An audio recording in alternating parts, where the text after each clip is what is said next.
Bismillahirrahmanirrahim. Alhamdulillah. Wassalatu wassalam ala rasulillah wa alihi wa man walah.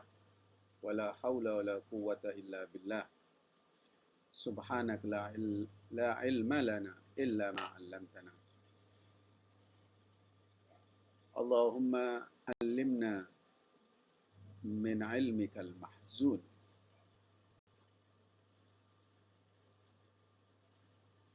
Wa sunna bisidrikal masun. Ma'asyiral muslimin wal muslimat rahimakumullah. Assalamualaikum warahmatullahi wabarakatuh. Izinkan pada kesempatan kali ini saya ingin mendiskusikan tentang sigha akad, lafal akad, cara akad.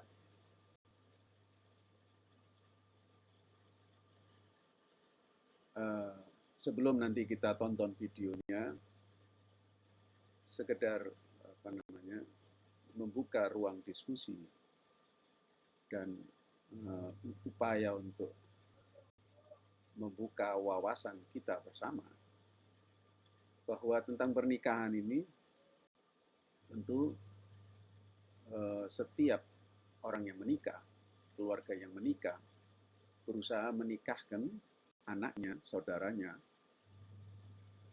keluarganya dengan mengikuti cara dan sunnah nabawiyah, tradisi salaf soleh.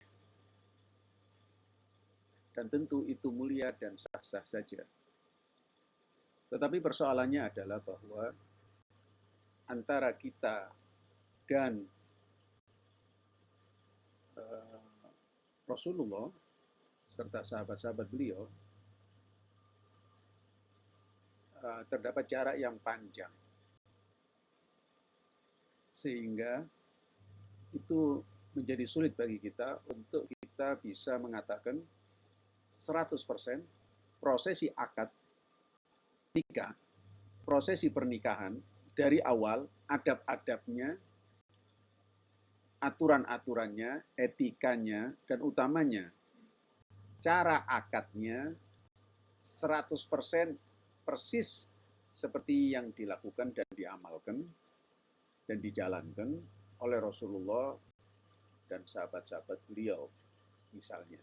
Ini sulit klaim ini ya. Tapi paling tidak masing-masing kita ya, sudah berupaya semaksimal mungkin, sebaik mungkin untuk mengikuti Rasulullah ya, dan sahabat-sahabat beliau ya, dalam menerapkan dan melakukan proses pernikahan, utamanya akad nikah, dan itu sah-sah saja.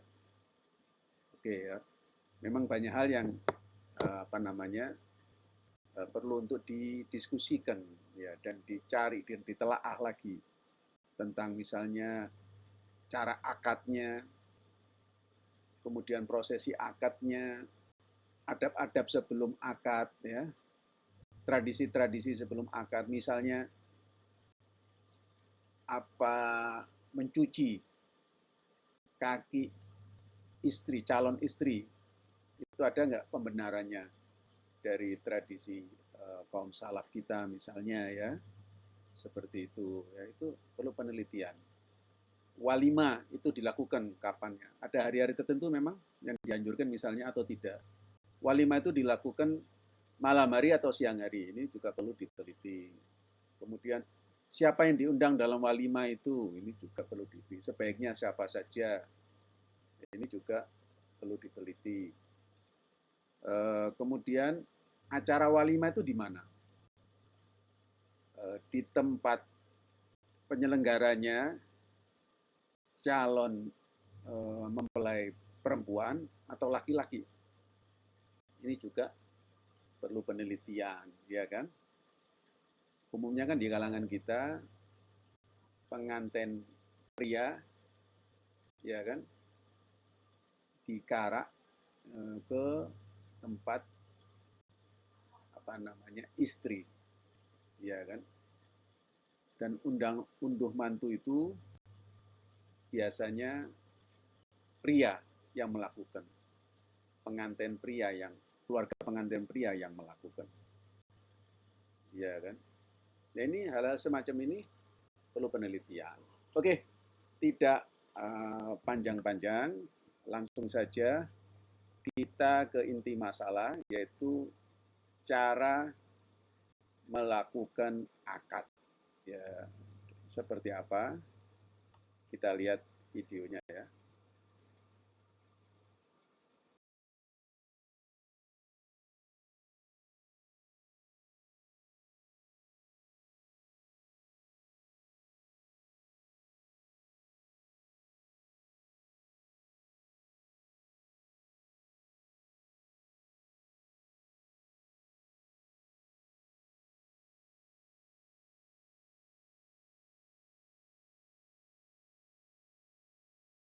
على ما أمر الله به من معاشرة بمعروف.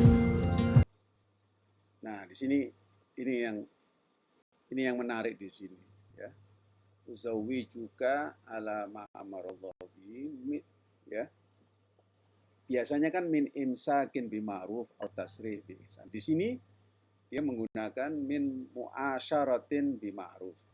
Apa alasannya menggunakan ini dengan cara demikian, dengan pelafalan demikian? Ya. Saya nikahkan kamu, ya, kalau diterjemahkan seperti itu tadi teksnya ya. Uzawi juga ala ma amarallah. Saya nikahkan kamu dengan apa yang diperintahkan oleh Allah. Perintahnya Allah apa? Nah, kalau ini disinkronkan ayatnya ini.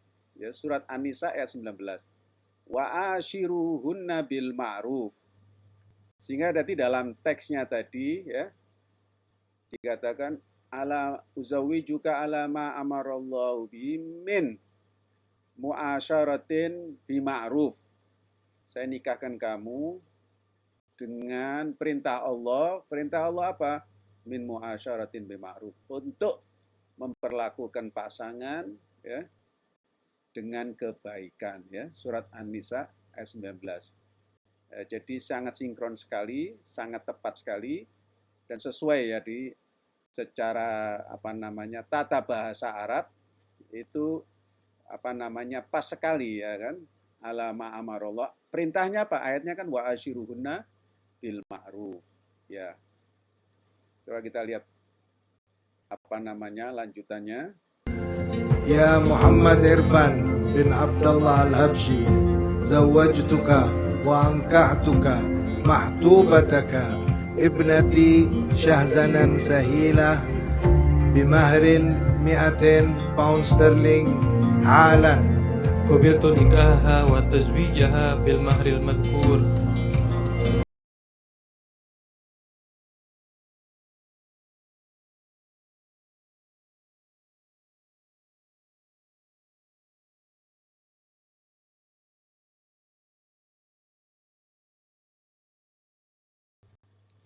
Jadi tadi yang paling menarik tadi ya penggunaan dalam muqaddimah tadi ya, sebelum sirah akad, bacaan akad dibacakan ya, muqaddimahnya uzawi juga ala ma amarallahu min muasyaratin bima'ruf.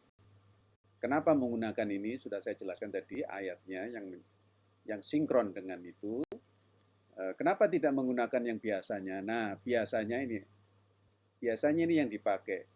Uzawi juga ala ma amarallahu bi min imsakin bima'ruf au tasrihin bi ihsan.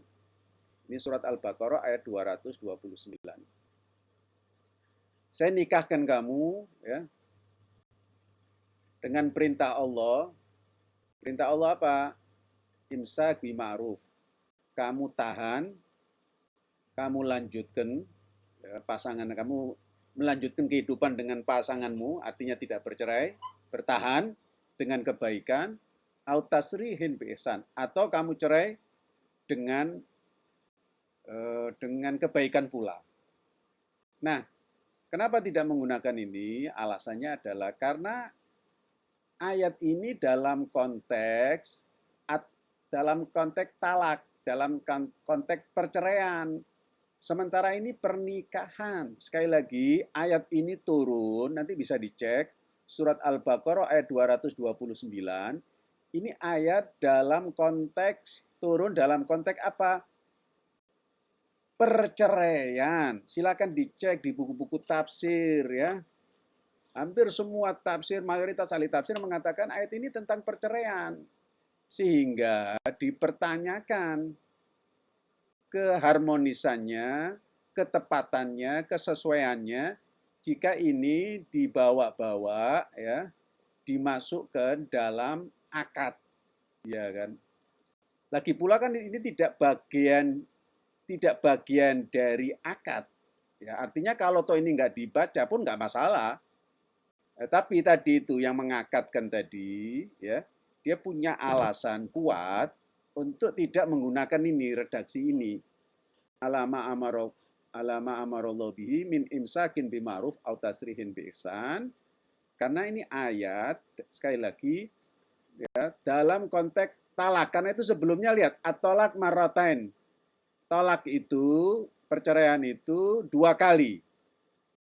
Ya, jelas-jelas ini apa namanya, penggalan dari kalimat itu, imsak bima'ruf au tasrih bi ihsan, penggalan dari apa namanya, ayat tentang talak. Sementara ini proses pernikahan bukan talak.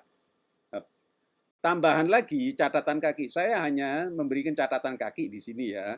Tidak bermaksud kemudian mengatakan itu tidak sah yang menggunakan ini, tidak sama sekali. Ini sekedar membuka wawasan, memberikan pencerahan, ya kan, untuk barangkali teman-teman yang apa namanya setuju dengan pendapat ini silakan, ya. Artinya punya dasar, punya nas. Tambahan lainnya adalah begini, ketika dalam proses pernikahan, ya, kalau begini tadi kan kalimatnya kan di awal itu, saya akan nikahkan kamu, ya kan, misalnya dengan anakku, dengan si fulana, dengan siapapun ya, atas perintah Allah. Perintah Allah apa? Kalau kamu suka, ini saya terjemahkan bebas ya, kalau kamu suka, kalau kamu ingin bertahan melanjutkan pernikahan, silakan. Lanjutkan dengan kebaikan. Kalau kamu nggak suka, ya sudah bercerai saja. Dengan kebaikan pula. Ya.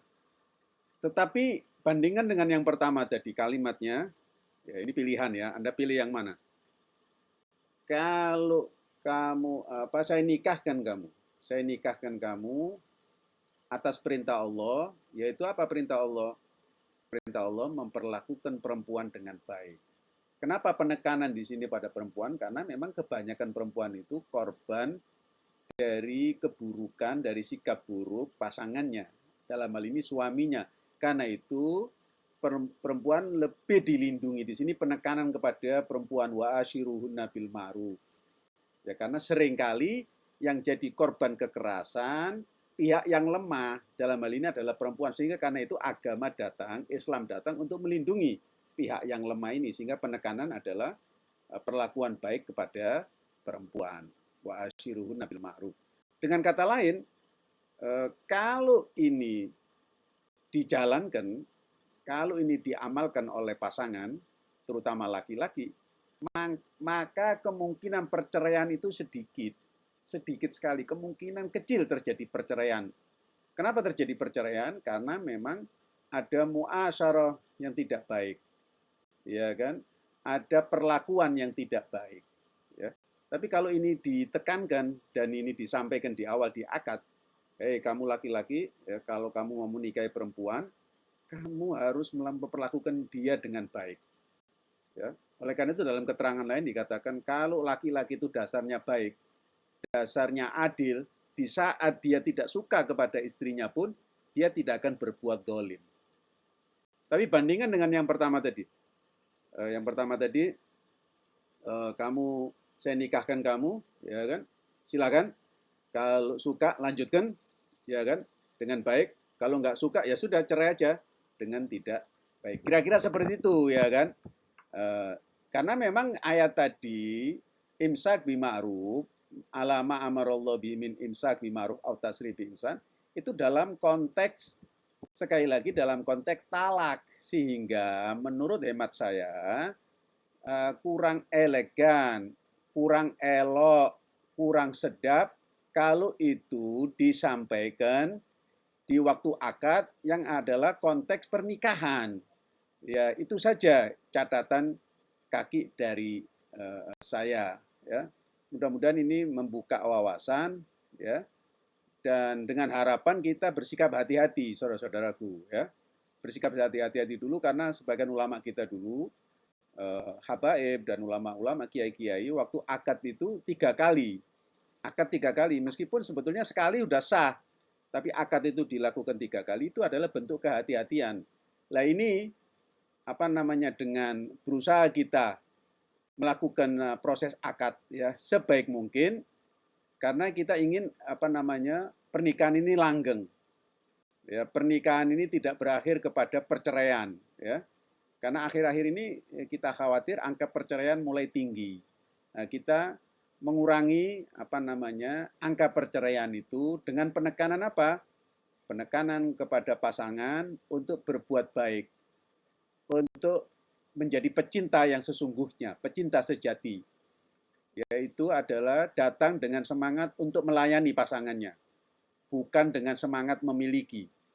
Ya, itu yang kita harapkan, karena kalau datang dengan semangat melayani, khidmat, seperti pernikahan Sayyidina Ali dan Siti Fatimah, ketika Sayyidina Ali ditanya, bagaimana setelah sehari menikah dengan Siti Fatimah, esok harinya ketika bertemu dengan Rasulullah ditanya, ya Ali, kaifa wajadti Fatimah zaujatak? Bagaimana kamu menemukan Fatimah, istrimu wahai Ali?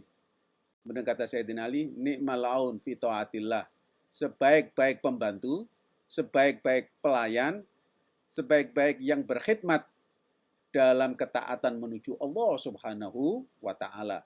Jadi kalau dengan semangat melayani pasangannya, maka rumah tangga akan indah, rumah tangga akan bahagia, rumah tangga akan berkah. Itu yang kita harapkan, saudara-saudaraku semua. Jadi sekali lagi, ini hanya sekedar membuka wawasan dan menyempurnakan apa yang sudah ditradisikan oleh ulama-ulama kita. Dan kalau toh ada teman-teman yang mengamalkan ini, silakan. Kalau teman-teman yang lain memilih untuk tetap mempertahankan apa yang selama ini sudah mereka dapatkan, ya monggo-monggo saja, tidak masalah. Nah, ini adalah sebuah option, sebuah pilihan, ya kan? Dan ini sekali lagi membuka wawasan dan dalam rangka kita mendapatkan keberkahan dari Allah Subhanahu wa Ta'ala. Itu saja barangkali catatan kaki dari Al-Fakir. Aqulu qouli hadza wa astaghfirullah li wa lakum wa lisairil muslimin walhamdulillahi rabbil alamin wallahu a'lamu bis-shawab. Wassalamualaikum warahmatullahi wabarakatuh.